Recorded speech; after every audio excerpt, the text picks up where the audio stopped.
So, are you gonna join the library? Okay. So, okay. It's a little summary. Sorry, it's been a minute. My apologies. I meant to get this out a few days ago. Now I've made sure everything is super in-betweenable or in-betweening nicely, as well as in-betweenable for the ones that aren't in-between yet.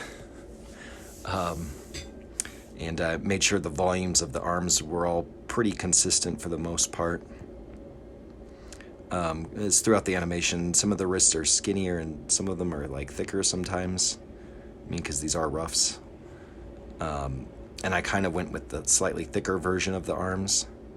So I had to make adjustments for those, all while considering the arcs of the hand and the arms. I mean, because as we learn, these are basically swinging pendulums, and this is the pivot point. And the hands would be the pendulum ball. And,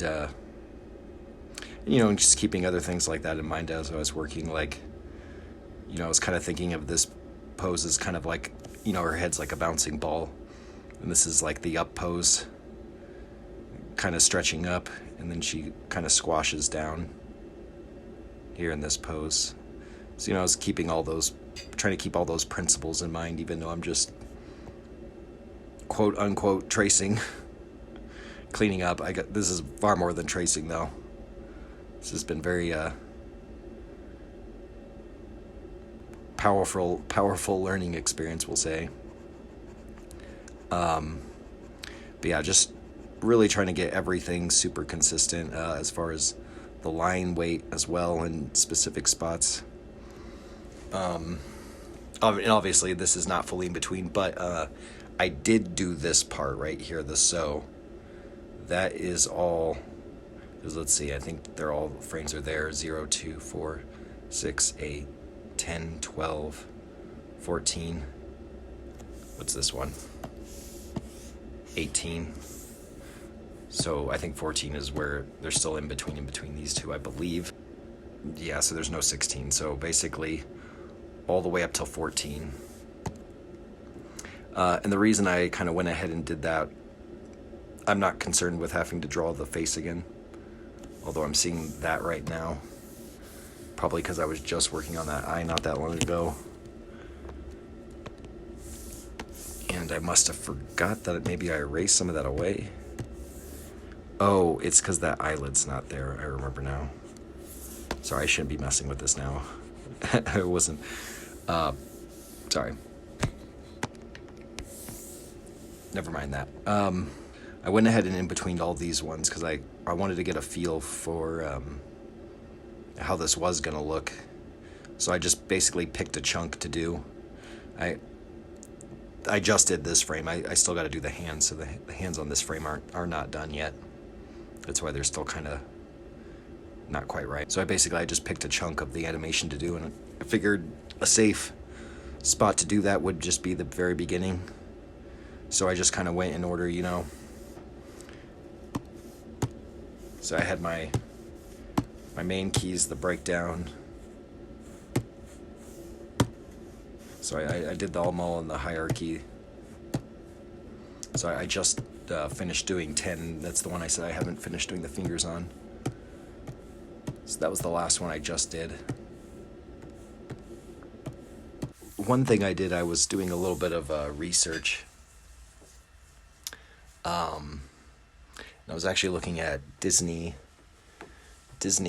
footage from the films. Yeah, and I was just kind of examining these characters and how clean the line work is. I'm pretty sure these are all original photos from the films or screenshots or whatever. I definitely noticed a real similarity in Belle's design and the eyes. When I started looking at this stuff, it kind of something kind of clicked in my mind more. And I definitely gained an even stronger appreciation for Disney. I kind of had forgotten how clean their lines are and how smooth they are. Really delicate and nice. So yeah, that kind of helped me give myself an idea of the quality and the standard that this kind of needs to be. Granted, it's really hard to get those lines that smooth, because mine sometimes are that smooth, but I'm still smoothing out things here and there. So yeah, I was looking at those, and then I had taken like this screenshot from your drawing, because I really wanted to nail the likeness, which I think I did here. It was kind of after that where the face changes that I might have had more difficulty. I feel like the face is pretty good, but my mind goes back and forth, as it always does with all of my art. Sometimes I can't tell if it's good or not, I guess. Because one moment I'll be like, oh, it's looking really great, and then the next moment I'm like, oh, maybe not. So I guess we'll see what you say. I also found this little snippet that I screenshotted. I really liked seeing this in color. It definitely gave me an idea of like where this was headed. So that kind of helped me also put things into perspective. And I do remember you had used this character many times before. These are older videos, of course. So I was just kind of looking at what you had done. I was watching this one. You have the free dialogue, or it's part of the dialogue video up on here. Are you gonna join the library? So yeah, there's the so I was not only watching that, but I was watching the whole video in the background to kind of, help me get my head in the game, kind of a thing. So yeah, as further summary, I could show you the old drawings versus the new ones, but I don't know if that's necessary. So let's kind of jump around and compare some frames, kind of randomly here. I feel like the volumes are spot on. At this point, it's just a matter of getting the line widths and the line weights very, matching.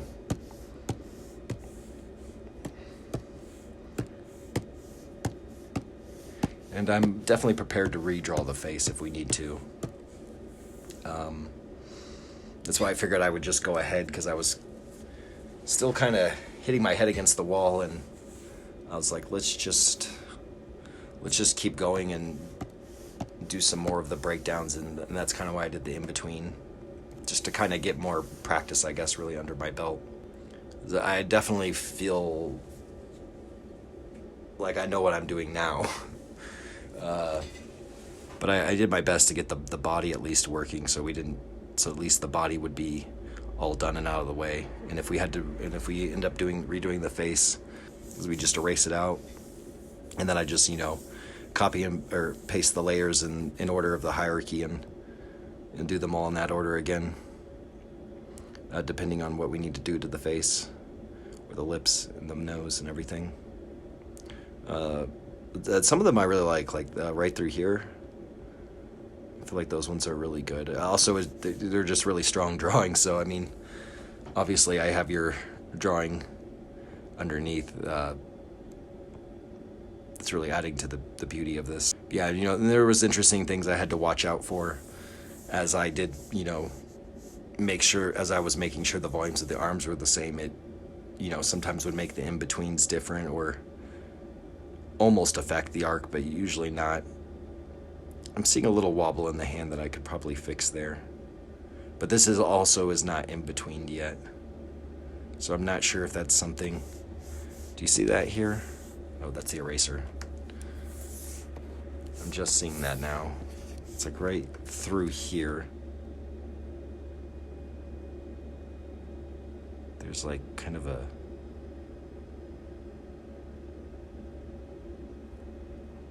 Okay, that might be something I'll look at and deal with after I'm done recording this. Anyways, I think that's just kind of mostly it. Oh, okay. That was one thing I remember now that I did want to figure out. So the eyelashes, like in your example, we have like the 3 in there, and I did kind of tone down I felt like I was getting kind of harsh with the eyelashes and stuff, so I tried to tone them down a little bit and make them consistent. So I noticed, like, on these frames, I was looking at the eyelashes and the eye shape and everything, and then I was looking at yeah, okay, here we go. So I'll probably edit that, so that took me too long. So I was looking at, this one, and I was looking at the 2 in-betweens on either side, because they're really similar. And I was looking at the eyes. So I noticed sometimes you'll have, like, the eyelash, when they're kind of more squinty, they're kind of more in one chunk rather than 3 separate. But here you kind of have it. I can see a little separation in the eyelashes. But after I had noticed because I started looking at your in-between some more, because I realized that they're pretty clean, as what does kind of happen when you're working in rough and then you in between those. Like, that's a really nice one there. But I was looking at those eyes, and I was kind of trying to figure out if these are kind of the eyes you were more looking for. And I have a hard time telling if I nailed that part or not. Because, when it comes to, like, the torso and the body, it's kind of harder to mess that up. But with the eyes, it's a very delicate, touchy thing, because just the slightest line change or line width or whatever can have a huge impact. This is 43. So that was yours. So yeah, I spent a lot of time examining this pose specifically. This is the pose that gives me the hardest out of all of them. The you gonna join the library? I mean, I think it's working pretty good now, but I don't know if these eyes are what you want. Maybe some of them are better than others, and they probably are, so I'm sure you'll be able to help me hone in and figure out what to do with them. Unless they're good. I mean, I was very thorough with them. So I'm going to go in and just, I've been kind of examining it by scrubbing, and I love the weight in the hair. Sorry, I'm just like rambling now. And hopefully these shut eyes are looking pretty good.